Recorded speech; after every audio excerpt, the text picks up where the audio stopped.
Arsenal കഴുകന്മാരെ പോലെ റോഡ്രിഗോന്റെ ബാക്കിൽ ഇങ്ങനെ നിൽക്കുകയാണ്. എപ്പോഴാണ് ഇദ്ദേഹത്തെ കൊത്തിക്കൊണ്ടുപോകാൻ പറ്റുക? അങ്ങനത്തെ വാർത്തകളാണ് ഇപ്പോൾ കറന്റ് പുറത്തേക്ക് വന്നുകൊണ്ടിരിക്കുന്നത്.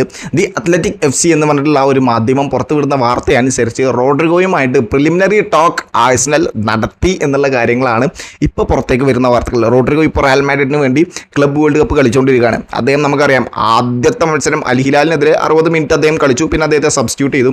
പിന്നെ അത് കഴിഞ്ഞ് അദ്ദേഹത്തെ മര്യാദയ്ക്ക് ഇറക്കിയിട്ടില്ല. ലാസ്റ്റ് 3 മാച്ചസിൽ വെറും 27 മിനിറ്റ് മാത്രമാണ് സാബി അലൻസോ റോഡ്രിഗോയെ ഇറക്കിയിട്ടുള്ളത്. പൊതുവേ ആ ഒരു റൈറ്റ് വിങ്ങിൽ ആർദ്രെ ഗൂളറിനെയാണ് അദ്ദേഹം ട്രൈ ചെയ്യുന്നത്. ഇനി നമുക്കറിയാം ആ ഒരു റിവർ പ്ലേറ്റിലെ അർജന്റീൻ വണ്ടർകിഡ് ആയിട്ടുള്ള ഫ്രാങ്കോ മസ്തൻതുവാനോ അദ്ദേഹവും ഇനി റയൽ മാഡ്രിഡിലോട്ട് വരാനുണ്ട്. സോ ആ ഒരു റൈറ്റ് വിങ്ങിൽ റോഡ്രിഗോക്ക് ഇനി ചാൻസ് കിട്ടുമോ ഇല്ലേ എന്നുള്ള കാര്യങ്ങൾ ഭയങ്കര കൺഫ്യൂസ്ഡ് ആയിട്ടുള്ള ഭയങ്കര ഡൗട്ട്ഫുൾ ആയിട്ടുള്ള ഒരു കാര്യമാണ്. സാബി അലൻസോ എങ്ങനെ റോഡ്രിഗോയെ യൂസ് ചെയ്യും എന്നുള്ളത്. കാർലോ ആൻസലോട്ടി നമുക്ക് ഓർമ്മയുണ്ട്. അദ്ദേഹം അറ്റാക്കിങ്ങിൽ മാറിയാണ് റോഡ്രിഗോയെ യൂസ് ചെയ്തിട്ടുണ്ട്. പല സമയത്തും സ്ട്രൈക്കറായിട്ട് അദ്ദേഹത്തെ യൂസ് ചെയ്തിട്ടുണ്ട്, പല സമയത്തും റൈറ്റ് വിങ്ങിൽ ഫോർവേഡായിട്ട് അദ്ദേഹത്തെ യൂസ് ചെയ്തിട്ടുണ്ട്, ചില സമയത്ത് വിനീഷ്യസ് ജൂനിയർ ഇല്ലാത്ത സമയത്ത് അദ്ദേഹം ലെഫ്റ്റ് വിങ്ങിൽ യൂസ് ചെയ്യുന്നുണ്ട്. അങ്ങനെ മാറിയാണ് അദ്ദേഹം റോഡ്രിഗോയെ യൂസ് ചെയ്യാറുള്ളത്. അത് പല സമയത്തും ഇമ്പാക്ട്ഫുൾ ആയിട്ടുമുണ്ട്. നമുക്ക് ഓർമ്മയുണ്ട് ആ ഒരു Manchester city versus Real Madrid match. ആ ഒരു മാച്ച് റയൽ മാഡ്രിഡിനെ ഇഷ്ടപ്പെടുന്നവരാരും ആ ഒരു മാച്ച് മറക്കില്ല. കാരണം 5-3 എന്നുള്ളൊരു സ്കോറിന് 85ാമത്തെ മിനിറ്റ് വരെ ബാക്കിലായിരുന്നു. പിന്നെയാണ് ആ ഒരു റോഡ്രിഗോൻ്റെ സബ്സ്റ്റിറ്റ്യൂഷൻ വരുന്നത്. 2 ഗോൾ വിത്തിൻ മിനിറ്റ്സ് അദ്ദേഹം സ്കോർ ചെയ്തു. 5-5 എന്നുള്ള സ്കോറായിട്ട് മാറി. പിന്നെ ഒരു ഗോളും കൂടി ബെൻസിമ പെനാൽറ്റിയിലൂടെ സ്കോർ ചെയ്ത് ആ ഒരു മാച്ച് കംബാക്കിലോട്ട്, ഹിസ്റ്റോറിക് കംബാക്കിലോട്ട് ആ ഒരു മാച്ച് എത്തി.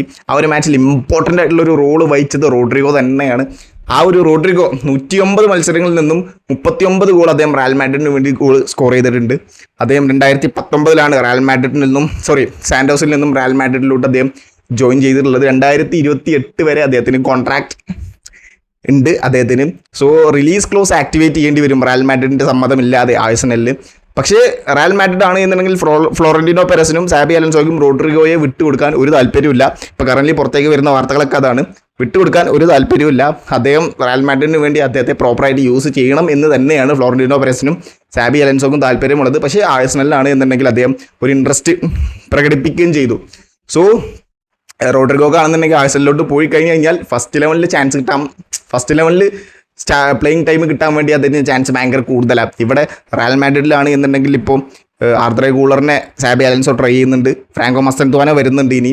അപ്പോൾ ഇവരൊക്കെ ഉണ്ടാകുമ്പോൾ സ്റ്റാർട്ടിംഗ് 11ൽ ചാൻസ് കിട്ടുമില്ലേ എന്നുള്ള കാര്യം ഭയങ്കര സംശയത്തിലാണ്.